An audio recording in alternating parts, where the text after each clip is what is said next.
first recipe is our scrambled egg cups.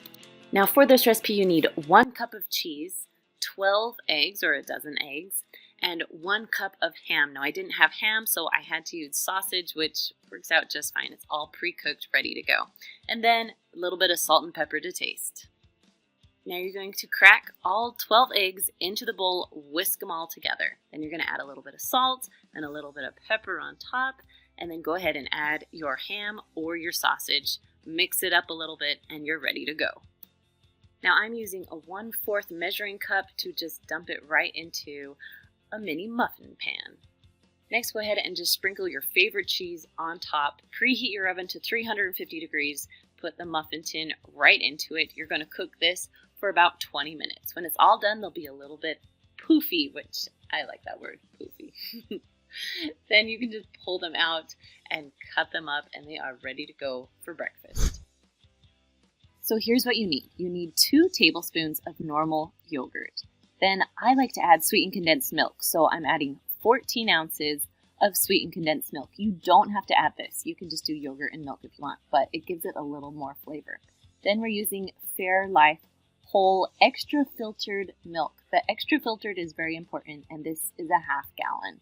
Then you need an Instant Pot that has a yogurt function. And that's it. That's all you need for this recipe. So first I'm going to pour a little bit of milk in, maybe about a 1/2 cup of milk, and then I'm going to put my sweetened condensed milk right on top of it. Now you want to get a whisk and you want to mix this in really well. It's really thick, so the better you whisk, the better it will be. So once it's all mixed in, it's time to add the rest of your milk. So go ahead and just pour it all in. Next, you're going to add 2 tablespoons of just normal yogurt. It's the plain kind. It's not vanilla. It's no flavors, just the plain yogurt. And 2 tablespoons. All right, those are all your ingredients. Now it's just time to whisk it all together. Now you want to make sure you get the yogurt chunks because you don't want big chunks in your yogurt while it cooks. You want it completely smooth. Now you can put your Instant Pot lid on it, take the sealing lid off, or I just put a plate on top of my Instant Pot. So now you're going to push the yogurt button. You want to make sure that when you push the yogurt button, you want normal. You don't want less, you don't want more, you just want normal pressure. You want this to cook for the 8 hours. So if the 8 hours shows up on your Instant Pot, you are correct. Then it will actually start counting up instead of counting down when using the yogurt function. Now when it's all done, it will say yogurt. That means it's time to take your plate or lid off and see how it is. Now this is still really hot, but I just want to show you the texture of this. This is thick and creamy and perfect. So I'm going to put a paper towel on top and then just any type of lid or saran wrap or anything like that so it can store in your fridge. Now I stored mine overnight, and in the morning I woke up. I actually had to flip my lid so it would fit in the fridge, but took off my paper towel so it can get all of the moisture, and it is perfectly cold, delicious yogurt. Now right now this yogurt is really, really thick, but the more that you play with it and stir it around, it will break up the proteins and it will be able to be a lot more smooth. Today I'm just serving mine with a little bit of granola and a few blueberries on top. I like to use the fresh blueberries, but if I run out, then I like to use frozen. Our next 3-ingredient main dish is Dr. Pepper pulled pork. You need 12 ounces of Dr. Pepper, a jar of your favorite barbecue sauce, and a 3-pound pork roast. And just a little salt and pepper to taste. Go ahead and put your roast in the bottom of an Instant Pot. You're going to add a little bit of salt and pepper on top just to give it a little bit of flavoring. Then on top of that, you're going to add 12 ounces of Dr. Pepper. I'm kind of just eyeballing it because you don't have to get it exact. You just need somewhere around a can or 12 ounces. And go ahead and dump on a whole jar of your favorite barbecue sauce. Go ahead and put the lid on. Make sure that the lid is on nice and secure. If you have a little knob, make sure you turn it to sealing. And I'm going to cook this for about an hour and 30 minutes because it is so big and a little frozen inside. Yes, we want to make sure it's cooked. When it's all done cooking, you can release the pressure and go ahead and take the lid off. Now you can serve this on buns or even on top of salad. However you like to serve it, it's going to taste amazing. Now the side dish for this one is our 3-ingredient avocado salad. I love this because you just need 2 avocados, a little bit of little tomatoes, and then a jar of artichokes. Go ahead and chop up your tomatoes. I like to make them into small bite-sized pieces. Then go ahead and dump those into your serving bowl. Next, we're going to cut up the avocados. I also like to cut these into small bite-sized pieces because you don't want a huge bite of avocado and nothing else. Next, we're going to chop up some artichokes, depending on how many you like. This is a large jar of artichokes. I'm cutting up about half of them. Now for a little bit more flavor, I like to add a little bit of the liquid that artichokes were sitting in and then just mix it up. This recipe is my go-to side dish. The next recipe I'm making is Instant Pot ribs. Now don't be intimidated by these, they really are so easy. So first I'm going to add a lot of salt on top of my ribs and then a little bit of pepper. Next you're going to grab some apple juice and pour about a cup to a cup and a half into your pot. Now this is your liquid, so you'll be able to get the pressure. Now my Instant Pot is a 6-quart and the ribs I'm using are beef ribs, so they're actually a lot bigger. But if you're using pork ribs, you can put them in your Instant Pot just like this in any size of Instant Pot. But because my ribs are so big, they don't fit that way, so I'm going to show you how I put them in. So first you're just going to cut them right down the middle. Try not to cut the bone and try and make the meat as even on both sides if you can. As soon as you're done cutting them, you're going to put them inside the Instant Pot, one on top of the other. Then put on your lid, make sure you seal it tight, and always make sure it's on sealing so it'll work. Then you're going to press your meat stew button and go all the way down to 25. Now I let this recipe do a slow release, meaning I let it release on its own. So now I'm just going to check, yep, there's no pressure, so I'm going to open it up. And the smell of these things are amazing. So I'm going to take some tongs, pull them out, and put them on a lined cookie sheet. I lined it with foil, so my cleanup is going to be a breeze. Before your Instant Pot is done cooking, go ahead and preheat your oven to broil. So it'll be about 550 degrees or broil. Now before we broil these, we're going to spread some barbecue sauce on them so they'll be caramelized, I guess, in barbecue sauce. So I just did a few squirts of barbecue sauce. You can use any kind of barbecue sauce you like, and then I just spread it around so it will be pretty even on each rib. Then when you're done, stick them in the broiler for about 2 to 4 minutes. You need to watch it so it doesn't burn your ribs. Now instead of just dumping this applesauce, I'm going to put some potatoes in it because I'm going to have mashed potatoes with my ribs. This is totally optional, but I'm all about easy side dishes. When you have your potatoes in, you're just going to turn it, make sure it's sealed, then you'll push manual. You're going to go up to 15 minutes. While those are cooking, my ribs are done and they look amazing. And the side dish for this recipe is my Instant Pot corn. Next, we're going to jump right into the corn. Now I have a slow cooker recipe for this, but today I'm making it right into the Instant Pot.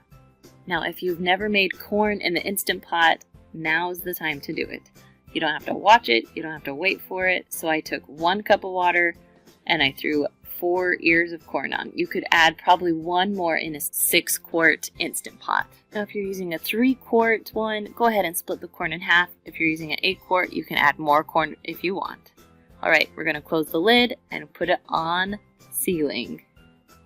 And now for my favorite part, because it really doesn't take a lot of time, I'm going to push manual and go all the way down to 5 minutes. Now once it's done, I do a quick release so I can eat my corn faster. But if you do need to wait a little bit, it is fine just to sit in the Instant Pot until dinner is ready.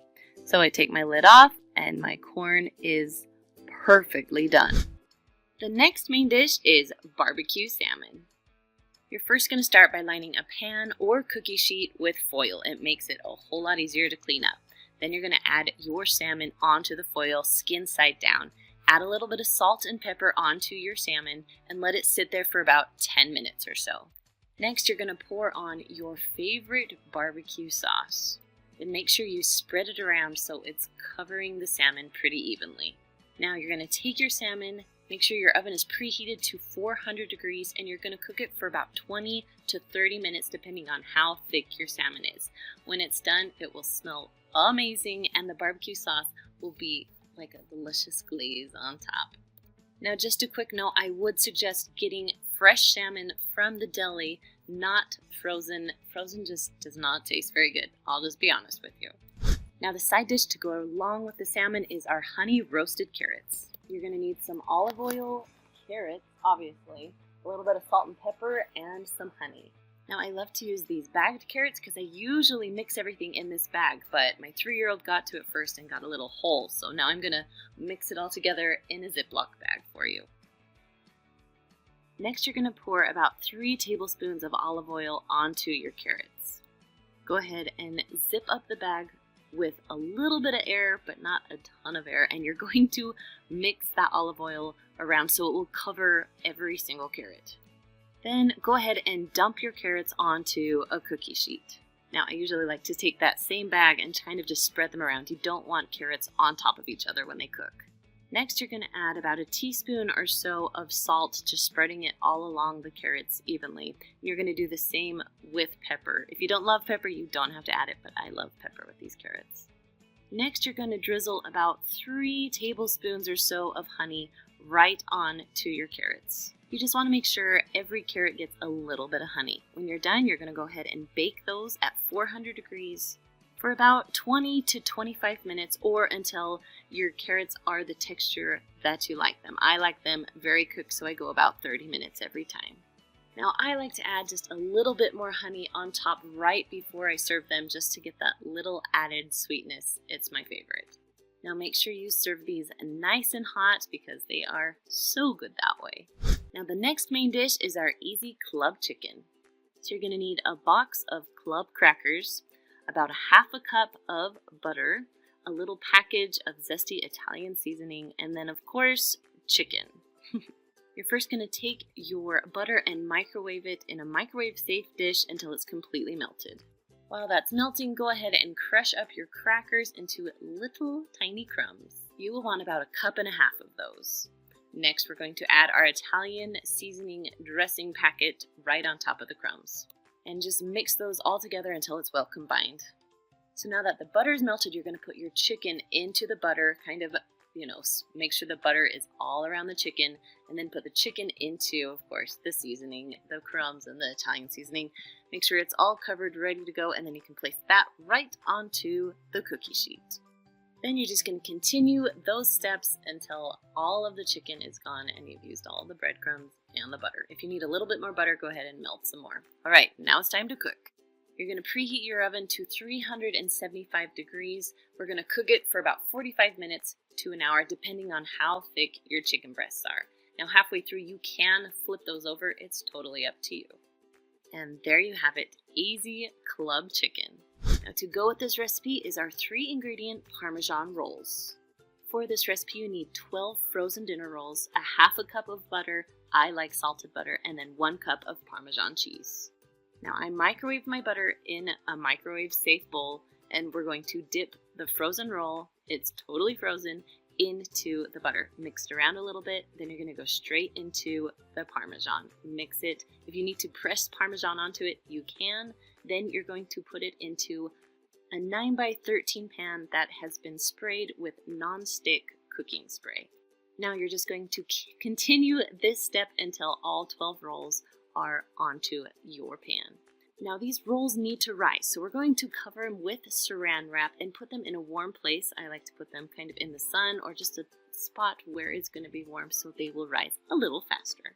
Now once they are doubled in size, go ahead and put them in the oven. You're going to cook them at 350 degrees for about 15 minutes or until they are golden brown on top.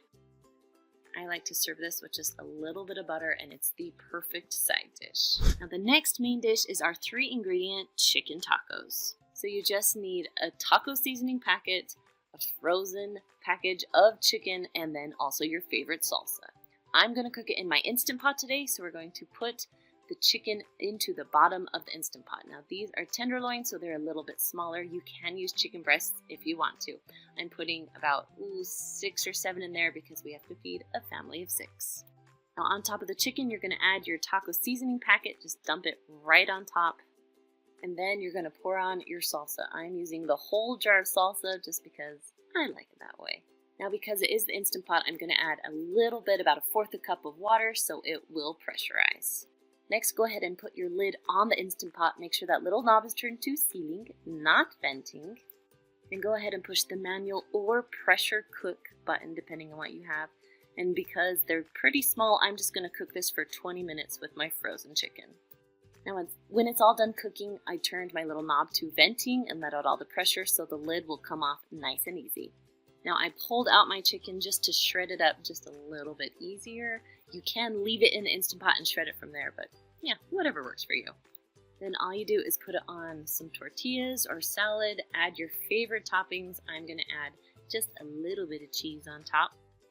Then I'm just going to roll it up and serve it nice and hot. The side dish to go with this recipe is our cauliflower Spanish rice. So all you need is a jar of your favorite salsa, some ground chicken or turkey depending on what you like, and then also some riced cauliflower.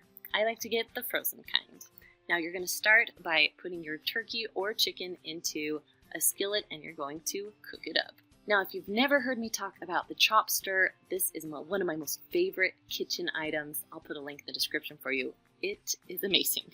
Now once your meat has started to brown just a little bit, you can go ahead and add your cauliflower rice onto it. It's still frozen. I am just cooking it just from frozen, just like this. Then mix it around until your meat is all the way cooked and your cauliflower rice is nice and soft. Once everything is cooked, it's now time to add the salsa. So I'm adding 1 jar, about 16 ounces of just your favorite salsa. Then just mix that in until everything is nice and well combined. And that is all there is to it. One of my most simplest recipes, but also one of my favorites. The next recipe is sweet and tangy meatballs. You can make this in your Instant Pot or slow cooker. We're going to do the Instant Pot today. So you're going to take a package of frozen meatballs and pour it into the bottom of your Instant Pot. Next, you're going to add a can of chili sauce and about a jar of your favorite grape jelly. That's all there is to this. Now I am going to pour a little bit of water in my chili sauce and get the sides just to give it a little more liquid and to get the sides of the chili sauce. Go ahead and put your lid on. Make sure your little knob is turned to sealing. Then you're going to push the pressure cook button and meatballs only cook for 7 minutes. Once it beeps, you can just walk away. Now once it's done, you can turn the knob or press the knob to venting so you can release your lid safely once all the pressure is out. Now my husband loves to eat these over rice, but my kids love to eat them just with a toothpick. Now the side dish to this recipe is Parmesan corn. For this recipe, you need a package of ranch dressing, a 1/2 cup of Parmesan, shredded Parmesan, 2 tablespoons of butter, and then 3 cups of either frozen corn or fresh corn. Now to make my life a little easier, I am using frozen corn today, so I'm just going to add 3 cups into a microwave-safe bowl. Now my packaging said to add a little bit of water and microwave it for about 5 minutes until the corn is cooked through. So do what the package tells you to do. Next, you're going to add your 2 tablespoons of butter. Now, if you have a little bit of water left over, go ahead and dump that out before you mix in your butter. Now, once your butter is melted, we're going to let it sit for a few minutes just to cool down. Then we're going to add 1 tablespoon of your ranch dressing and then add the Parmesan. Now, if it's really, really hot, your Parmesan's going to stick together, so that's why it's important to let your corn cool just a little bit before you start mixing in all the rest of the ingredients. I'm telling you, once you have this corn, you won't go back to just plain corn ever again. Now our next main dish is our avocado chicken salad. Now I use some bakery rolls, a little bit of salt and pepper, avocados, and then a rotisserie chicken. First, you're going to slice your avocados into cubes or small pieces just to make it easier to blend it up. So small pieces is a must when you're making this. Then you're going to add a little bit of salt and a little bit of pepper. You can kind of taste test, see how you like it. You can always add more later if you need more. Next, I'm just going to smash all the avocados up with a fork. You can use a blender if you want, but I feel like I waste some on the side, so I am using a fork today. Next, you're going to take your rotisserie chicken, whether you cut it or tear it up, it doesn't matter. You just want bite-sized pieces and you're putting them into the bowl. Once you have about a cup to a cup and a half of chicken, go ahead and mix your chicken and avocados together. Now the thing that makes this recipe even more amazing is serving it on delicious bakery buns. This is one of my most favorite go-to recipes when I have not a lot of food in the kitchen. This is what we make.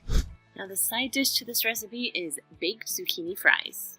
So for this recipe you need some small crumbled Parmesan cheese, 2 eggs, 3 zucchinis, and then some Italian panko breadcrumbs. Now you want to cut up your zucchini so they're about the size of normal fries. Now if you have foil, you want to line a cookie sheet with foil. It will make your cleanup so much better. So now I need 2 containers for my mixture. So I'm using cake pans. We're going to put 2 eggs in one, mix it up really good.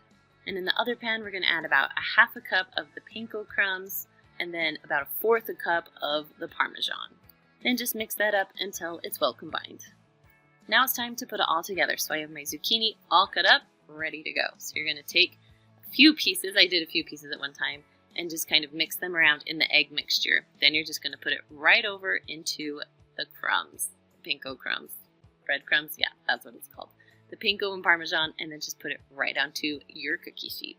Then just do the same thing with all of the zucchini. And when you are all done, it is time to bake. So we are going to preheat the oven to 425 degrees. We are going to cook these for about 10 to 12 minutes until they are nice and baked. After the 10 to 12 minutes, go ahead and open it up. You're going to flip over the fries as carefully as possible, not to burn yourself, please. And then you're going to close the oven and we're going to cook them for about another 10 to 12 minutes. Then when they are all the way done, just pull them out. They should be nice and browned and they're kind of crispy, just like fries. Your kids won't even know that these are zucchini.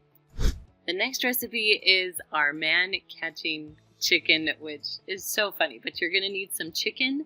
You're going to need 3/4 cup of maple syrup, a half cup of Dijon mustard, and about a tablespoon of red wine vinegar. You're going to make the sauce first, so you want about half a cup of Dijon mustard. I highly suggest Dijon and not just plain yellow mustard. It just gives it a better taste. The next ingredient is maple syrup. So you're going to use 3/4 cup of maple syrup and just put it right on top of your mustard. Then you just need about 1 tablespoon of your red wine vinegar. Whisk that all together until it's well combined, and then we are ready to put it on the chicken. I took a 9x13 pan and just lined up my chicken. Then I just poured on my delicious mixture.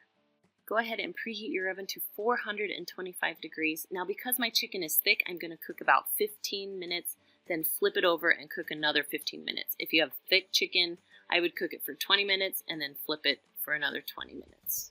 Now once your chicken is all the way done, go ahead and pull it out. Now after I plate the chicken, I also like to pour a little bit of the sauce on top.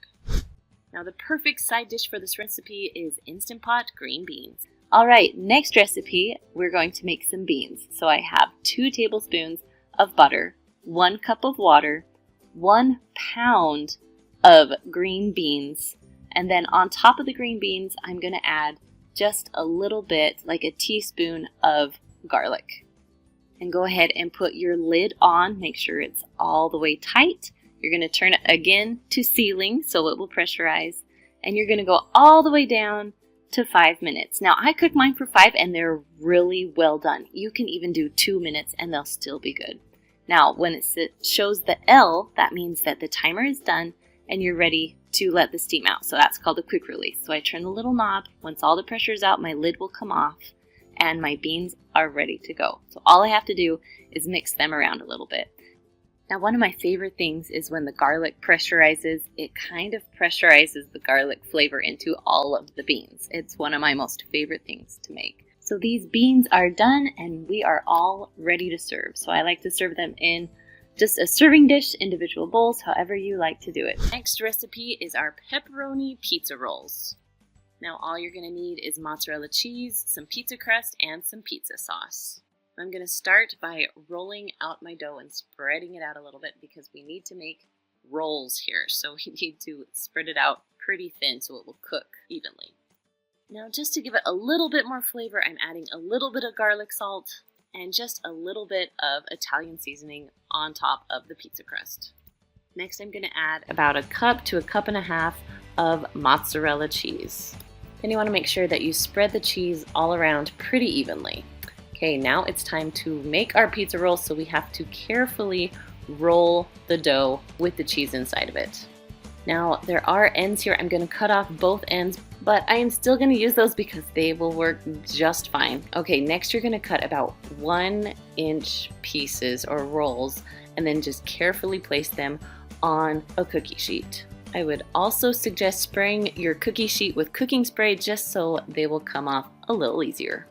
Now, once you're all done making them, go ahead and take the pan. You're going to cook it in your oven at 425 degrees for about 10 to 12 minutes.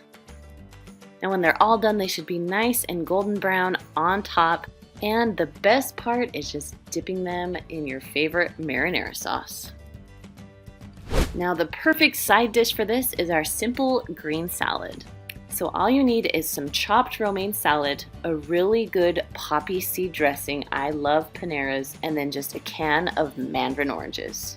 Now I like to make this with individual servings, so I add my salad, added some dressing, and then on top you're just going to add a little bit of mandarin oranges.